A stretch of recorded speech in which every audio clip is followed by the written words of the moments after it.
Time for inappropriate joke. All right, yes, we are live. Hi. All right, it's another exciting launch day. Yeah. So welcome everybody who's watching us. Welcome, Leigh. We are so excited. I know we're excited a lot over here, but we're very excited today because today we are launching Living Kindleigh. You can see on Leigh's screen in the background, she's got a picture of the book and all the authors. Living Kindleigh, yes. It's the first book from Aurora Coriolis Publishing. So that's one of the reasons why I'm excited. I also got to share my story in it. And Leigh is the curator of the book and she shares her story in it as well. So we're going to be talking a little bit with her today. But let's start off by saying, first of all, the book is available right now. So if you go over to Amazon, you can get a copy of it, and all the proceeds, every penny that we make today on this book is going directly to Kindleigh, the nonprofit, and they do all kinds of fabulous things to spread kindness. So make sure you get your copy and help us not only benefit that nonprofit, but also reach #1 bestseller, which we're going for today. So right now, I want to turn it over to Leigh and let her tell you a little bit about who she is and what she does. Hey, thanks, Corey. And thanks for being such a huge part of this book. Corey started as the editor and then in the middle of it launched a publishing company and became the publisher. And she was so invested in this project that it wouldn't be right without including her voice. So thank you to you, Corey, for all the things you do and for making this a reality. Yeah, so I'm so excited. This is my first book ever. So backstory is in about 2012, I had lost my job during the recession, re-employed, and just had no purpose. I think everyone reaches that point in their lives where they're uncertain of like, what are we here for? And isn't there more to life than my title and what I do? And so I started doing random acts of kindness, and it started one holiday season, and I started doing little things like paying for a stranger's layaway and helping deliver meals on Thanksgiving. And I started sharing my journey online. And I realized that even by sharing it, it was an act of kindness in itself, because it, really exhibited to other people ways they could get involved without having to run a charity, which I would eventually do. So that grew and grew. We started like the kindness community, which is on Facebook. Please join us there. That's grown to tens of thousands of international members in like 48 countries. And then Kindleigh, the organization, and we do random acts of kindness globally now because of this book, but nationally prior to. Things like we're about to start our homeless backpack drive. A lot of people think about the homeless in the winter, but the summer is really brutal and extreme temperatures are hard in either direction. So we get them chapstick and sunscreen and bug spray and so on. And then in the fall, we do a school supply drive for foster kids around the country. We are probably best known for Pay Away Layaway, which has been featured on the Today Show, where we go in and we get money together from people all over the country and we go and pay off in several locations nationwide. And we've been doing that. I think we're on our 7th year now of a national effort there. And then we also do Valentine's Day for women and children in shelters. And throughout the year, we sprinkle other things like art abandonment. I actually have a pile of art right now that's going to be going out to a local low-income housing community, and it's all going to be free for them to choose from. So that's the best thing about random, although that gets discussed in the book quite a bit, the debate on random or not. So, and then, aside from that, I am a mom to a 4-year-old, and I also work for a really big tech company. So my plate is full, but really the joy comes from the kindness. It gives me energy to keep up with my full dance card.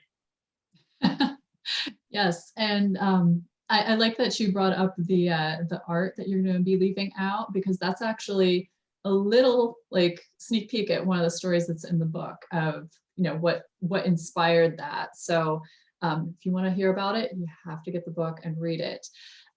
So obviously kindness is playing a huge part in your life. It's been something that you've been living and inspiring others with. So why is it that right now is the time that we need to be talking about kindness. Yeah, well, Corey, you know firsthand, I was writing a book. The book was pretty much done, and it's a journey about self-evolution and how the highest form of human experience is generosity to others and being beyond oneself, right? And then the pandemic hit, and everybody's lives got turned upside down, mine included. I was very sick, was in the hospital for like 17 days, had multiple surgeries, the TED Talk got canceled, the book got postponed. And I was like, I still really feel like there's this void in the world right now that needs kindness. And the news was getting increasingly depressing. We were all losing loved ones and family members. I lost my cousin Colleen around Valentine's Day this year to COVID. And, just there was a lot of sadness. And now there's been a lot of conflict and political conflict and financial worry. And so there's just all of this negativity coming at us. And it's like, what can we do to put a drop in the bucket towards something positive? And I know for myself, like kindness has been the undercurrent that continues to help me just keep swimming through life. And so that's how I balance, stress or fear or anxiety. But I wanted to share this platform, not just for myself. It wasn't to be self-serving. I wanted other people to be able to share the platform to talk about what kindness really means to them, so that we would have a varied amount of perspectives on, the journey of kindness, stories of kindness, and thoughts about, what is truly kind, what is nice versus kind, etc. And so I did what any author would do who has no idea who to add. I went on LinkedIn and I searched in the toolbar for kindness, and then I clicked on people. And that discovery brought me to amazing authors like Neil Chambers-Stevens, who's over in Amsterdam, Magnus Wood, who's over in London, Cole Baker Bagwell, who's in Raleigh. We have a few here in Florida, like Debbie Lundberg, Beth Sikowski, and Crystal Mayberry.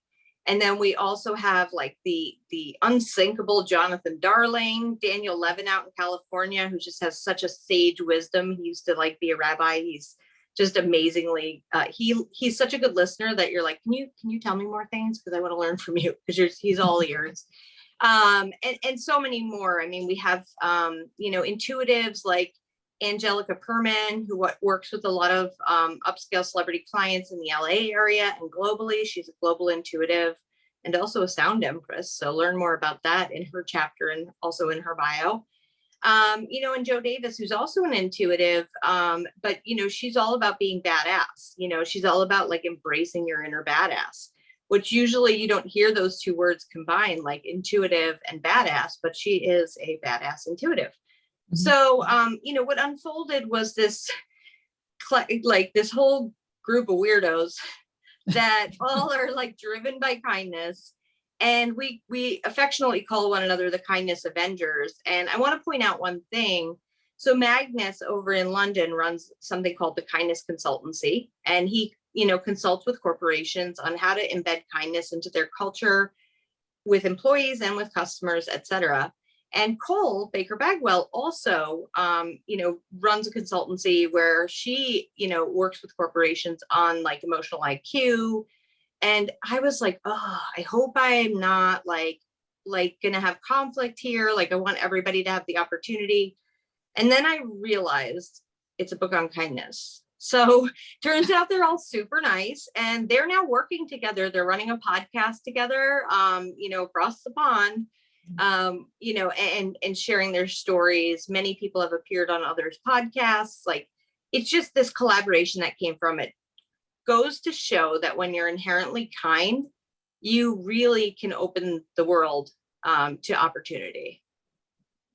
Yeah. I find that story just so fascinating, and I've heard it several times already. And every time I'm like, it's just so cool how that all came together and how everybody has kind of picked up and been like, yeah, we're in this together and we're doing this together and we're going to spread some kindness and make a big impact. So it's been really interesting from my perspective, watching this come together and then being asked to join this group and being like, oh my God, what an amazing group to be able to, contribute my story to as well. So, thank you. And you've done, and you've done other collectives. So I'm curious for you, like, have you noticed, because kindness is the inherent theme throughout, that this is a closer knit group of collaborators, or are all the collaborators close in their own ways? Is there anything that's unique about this project to you? I think it depends on how the curator brings it together. So I've seen some where everybody has darker stories, and they're kind of alone in their development of their story, because it's something that they really need to sit down and kind of pull themselves through. And then they come together and there's that support, as needed. I've seen one like that that's being curated right now. The one we did earlier this year, 21, it felt like a lot of a party sort of atmosphere. Like this one's been like cheering each other on and, really celebrating the wins. And a lot of them were new to authoring. I know we have several people who have already written in either anthologies or their own books for this one. So I think there was a little bit of a difference with some people stepping back and being like, okay, I'm just going to watch because I'm not certain of everything I'm supposed to be doing. But I did see people really pull together. So that seems to be something that anthologies do have in common, especially I think it worked really well for what you did, because you wanted us to have meetings, you wanted us to get to know each other. So there was that inherent like, hey, we're going to pull everybody together and create something special among us and share that with the world. So that was something that I really liked. And actually, I will be recommending that to others as we go forward, schedule the meetings, make sure that everybody can be there, because, sometimes it can be a challenge when you have a lot of people, especially all over the world. But making sure everybody can at least, pop in and meet each other and, feel that bond. I think that was important. Yeah, we're actually about to launch a podcast for this group called Living Kindleigh, ironically. And my goal was to launch today with all the authors, and it just proved too hard to get everybody on one call. So instead, everybody's having individual sessions, and I will be putting together a collective podcast with all the authors kind of talking about what kindness means to them. And then each will have their own individual episode within the series to talk about their chapter, not only what they wrote about, but what was the process like? What was it like to receive a random LinkedIn message from somebody they had never met before, pitching them this idea, and what compelled them to get involved? And I know the writing process, we had a meeting and we talked about what was the writing process like for each of you. And so many people said it was like profound and cathartic, that they had to really reflect and be really introspective about kindness in their lives, the way they'd experienced it. And I know, Corey, in your chapter, you talk a lot about like the evolution of kindness within a lifetime, and then passing it on to your children and how you perceived it as a child. So that's really interesting to see, like the legacy that's developed over time, but how the viewpoint of kindness changes as you mature and as your, standpoints change, as your circles change. So I really found it, really interesting that not only the stories are great, and I mean, I'm not saying that because it's a book I put together. I'm saying it because they're really great. But it's more than just that. To me, I'm already feeling like we're, at the peak of success, because everyone got something from just being involved alone. It doesn't matter, like, none of us are in it for money. It's all, going to good causes and supporting this kindness movement and supporting the growth of the organization as a whole.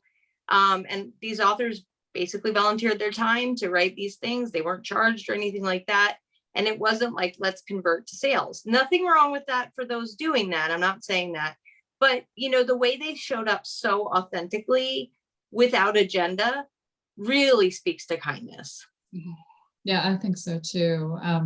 And it was very interesting that everybody had their own perspective, because I know when you first pitched this to me last fall and you were like, hey, I think I'm going to do this, I was, I had never seen anything like this before. So obviously I'm sitting there going, okay, how is this going to work? Is everyone going to turn in a chapter saying, yeah, I let people in traffic, I'm nice? Or is this going to be like something more than that? And I was so blown away when I got the chapters from people, because it is deep and it is very thought-provoking. And it is, when I was looking at categories for this book, I was like, this is a philosophy. This is a way of living. Like, this is really opening people up to a different way of thinking about kindness and how we move in the world. So it was just really interesting to see it from that perspective, and as more than just I donate to a charity or I let people in traffic. Yeah. And it's interesting you bring that up, because the directives they were given right now, I don't know these people. I just know that their brand is somewhat associated with kindness based on their content in an algorithm online. And we gave them like no direction. And that was purposeful on my part, because I didn't want to limit what could be by directing what I thought should be, right? Because the kindness in this project was allowing people to have this platform to share their innate goodness. So the only, direction the team got was around 3,000 words. If your story finishes more shortly, that's fine. If it takes a little longer, that's fine too. And you had said, just tell the story till it's done. And we honored that. And then it was, what impact has kindness had on you or the lives of others that you've witnessed, right? So that was the only like a one sentence directive. And of course, people want more, can you give me more specific? And I didn't want to do that, because, especially with my job in tech, I've learned that, if you kind of silo ideas and be really narrowly thinking, you miss that creativity that allows people to really truly express themselves. And as the chapters came in, I had no idea what to expect. I mean, several of the authors are new writers. I mean, I've blogged for HuffPost and things like that, but it's my first book. And, just the collaboration and the interesting perspectives on kindness. I think if we had been more narrowly focused, it would get very repetitive. And this book does not get repetitive. There's just like new nuggets and new stories and new perspectives throughout that really make you think more about the application of kindness in your daily life and the lives of others. Yeah. And it turned out just beautiful. So I wanted to talk a little about your writing process, because you have done some writing before. We had talked about a different book to begin with, so I know you had done some writing on that. So looking at this, how did you end up selecting the stories that you shared? Yeah, so interestingly enough, I am a procrastinator. Corey, you know that behind the scenes better than anyone. I like pressure, and if I write things too soon, I keep reworking them, and they lose that authenticity. I also prefer public speaking to any type of writing. I mean, I write because I love communication and I love to do thought-provoking pieces, but I actually dictated my chapters. And what I realized was, and after seeing what some of the authors had submitted, is really, it's like, I have this whole rich collection of these moments that I don't say I take it for granted, but I don't really think of how special that is to have this library. Like, I shared 2 stories that were super impactful about, projects I've done, but since 2012, and we're almost like 10 years later, I mean, running a national organization, there has been a ton of interactions I've had that have been like incredibly heartwarming. And I mean, here's just like a small one. I didn't share this in the book, but like, here's an example. Driving across the bridge, pay someone's toll. Basic, do it all the time, no big deal. Yeah. Then the car follows me, and I'm like, oh, I don't know about this. Like, what did I do? And follows me into the parking lot of the grocery store. I'm like, yeah, I feel really weird now. Like, people think, and I got, accused of this early on, that it was for attention. And I'm like, if you saw me do these acts of kindness, I can't run fast enough. I want no recognition.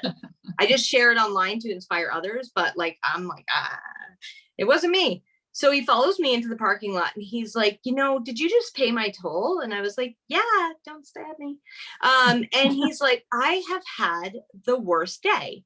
I'm a lamp salesman, and he opens his trunk. He's got a trunk full of lamps. Thank God it wasn't like dead bodies or something. And he's got the trunk full of lamps, and he's like, nobody would buy my lamps all day. All I heard about was how ugly they were and this and that. And it was just a real bummer of a day. And when you paid my toll, it just made me so thrilled. And I just really felt like valued. And I hadn't felt that all day. And I was like, wow. And he's like, so I want to give you a lamp. By the way, they are sort of cute. It's in my laundry room still. I've had it for like 8 years. And it's a reminder that you just don't know who you're shining the light on, and how people see you show up for them. And in the book, I talk about a couple of more dramatic stories than a toll booth and a lamp. But, I wanted to do more than my story, which I think is interesting for anybody who's on their own journey to figure out what their purpose is. My favorite quote is from Aristotle, which says, "At the intersection where your hopes, dreams, and abilities meet a human need, therein you will discover your purpose." Right? So I think purpose is super important. It's like where your gifts, talents, and abilities meet a human need. So for me, being kind and considerate and giving is part of something that I feel joyful doing. So yeah, I mean, it's great to hear about how the trajectory of Kindleigh started and like how we've become a global movement at this point. But it would be lost if it wasn't sharing some of those really touching moments that I feel grateful that I've been afforded. Even though I fundraised and did all the things to build this organization, like those moments to me are more precious than jewelry I've received or, compliments I've gotten or good feedback on a review. It's just like, wow, you really just affected someone's day and maybe their life, who knows? Yeah. Yeah. That is so beautiful. I love your story. Thank you. So, knowing all of that, and I just wanted to point out that one of the things that is discussed in this book is the impact of these small things. Like you paid a toll, that isn't that much. One of the people in this book talks about a $10 kindness club and, giving people $10 to make an impact. It doesn't have to be some huge, gigantic thing where you're like donating your car or giving thousands to a charity. So knowing that and knowing all those small things that we can do, what's the greater impact that you want to have with the book? Yeah, well, and that speaks to two things. One, the book or the chapter within it about $10 kindness is done by Professor Francesca Donlin, who is an adjunct professor at FGCU, where she's teaching the kindness effect. That class was pretty much born of Jamil Zaki, one of our first reviewers, who is the director of social neuroscience at Stanford. And what's happening in education as a trend is they're having to teach kids who have access to any information they want. I mean, they don't have to do long division like we did, but they're lacking that empathy, emotional IQ, understanding, compassion, so that stuff's being educated on to the next generation. And I was guest lecturing at Francesca's course and, shared my story and some of the stories that, I've shared along the way. And the kids kept me after. It was the night before spring break. It was an evening class and they kept me after for like 45 minutes, which was so cool. Like, I was like, if I was in your seat, I'd be like, I got a party to go to, bye. But no, they wanted to learn. And they said, do you get validation from the number of followers you have? Which is a fair question. And I'm like, you know what? My goal in this is to make an impact. So of course, seeing numbers that quantify that I have the reach, that I'm making an impact, it feels good. But conversations like this with you guys, where you're really engaged and that you're going to leave with a differing perspective, that's the true reward for me. Like, that's the true reward for me, because that's what I got into this to do, was not to get attention, just to make an impact, just to, have somebody think more brightly, even if it's for a split second. That's the level of impact. And, one of the final chapters is by Jonathan Darling. And he talks about micro moments, massive impact. So, to your question, it's like all of these experiences, like this book in itself was a huge kindness journey for me. It will become a story I tell in the future, at conferences and places that I speak, because it just showed, if you don't over control something and over engineer it, if you come from intention, and Cole Baker Bagwell talks about intention in her chapter, Do No Harm. If you just come from an intentional goodness place without expectation, that's critical, of what you're going to receive, because that is not kindness, that's acknowledgement, right? But if you come into something and you don't overly engineer it, don't control it, let it happen organically, and just show up with the best version of yourself you have available that day, it's amazing what unfolds and how that affects the lives of so many, first from me to the authors, now to their audiences, and including yours. And then hopefully everyone will share it out and continue to gift this and pass it forward so that other people have that little moment of impact. Yeah, and it's being called the Soulful Summer Read of 2021. So I'm excited for paperbacks. I hope the beach is littered with people reading them, and I hope people pay it forward when they're done reading these by sharing with loved ones. Yes, I agree with you on all of that. That little ripple effect out from the book and impacting so many more people. So I do want to wrap this up a little bit. I know you've got a busy day today, and we're hoping to get more people to download the book. So we're talking to all our friends and everything. So I did want to ask you one more question. What would you recommend to someone who was either thinking about starting an anthology like what you did, or maybe they're writing their own chapter in an anthology? Do you have some advice for someone? Yeah, so from both sides, I think if you're looking to curate an anthology, think really what the overarching message you're trying to leave the reader with. Like, make it as simple as a word. Just cull it down to like, I'm looking to inspire people in business. Then go out and search on that. People who inspire in business, do a Google search, see who comes up, put yourself out there. Don't wait for people to come to you. There are people, sorry, we're on my phone and it just gave a notification. There are people who turned down this project, and I was not hurt by that whatsoever, because I thought, if you're not energetically aligned, that's not the right time and the right project for you. And that's cool. So don't be afraid to go out there and reach, to whatever level of person or people you find fascinating, and let them know what you're doing and why you're excited about it. But make sure they're in line with your one kind of key word of what you're looking to leave with the reader. And I think from those who are contributing, realize what a blessing, because I feel this way too, it is to be an author and not actually have to write the whole book. I've written a book. It's not ready yet for market, but I've written it.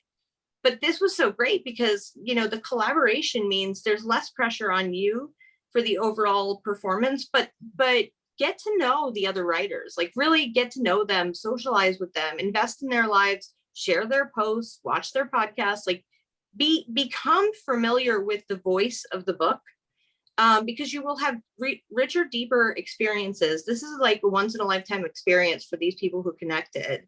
And you'll be losing that, and your story may be feeling singular if you don't really become a fabric of this really unique time that you're afforded. And, it's sometimes harder to write a short story than a long story. I think Jonathan Swift said that. Last name Swift makes sense.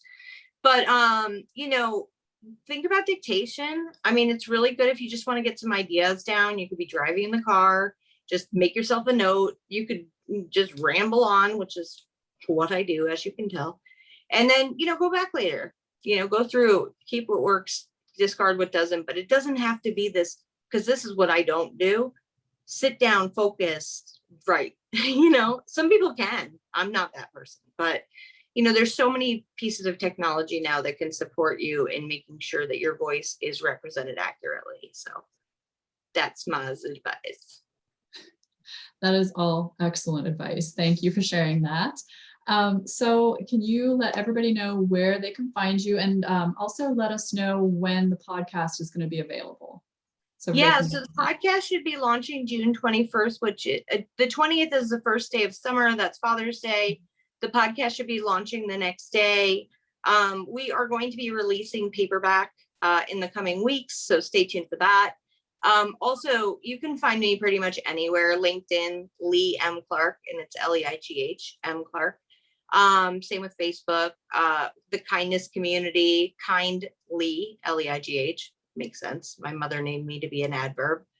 And, you can find me anywhere. Follow me, like join the communities, like let's do this together. There's no act of kindness that's too small. It can just be intention of thought. And also go to Amazon and just type in Living Kindleigh. Help us reach more people. Right now the book is like $6.99. I mean, it's like about what your coffee costs at Starbucks if you get like you know, a biscotti with it. But what you're doing is you're making sure that more people see this and are visible to it. And also, you know, even if it's just liking and sharing posts, supporting people, that is an act of kindness.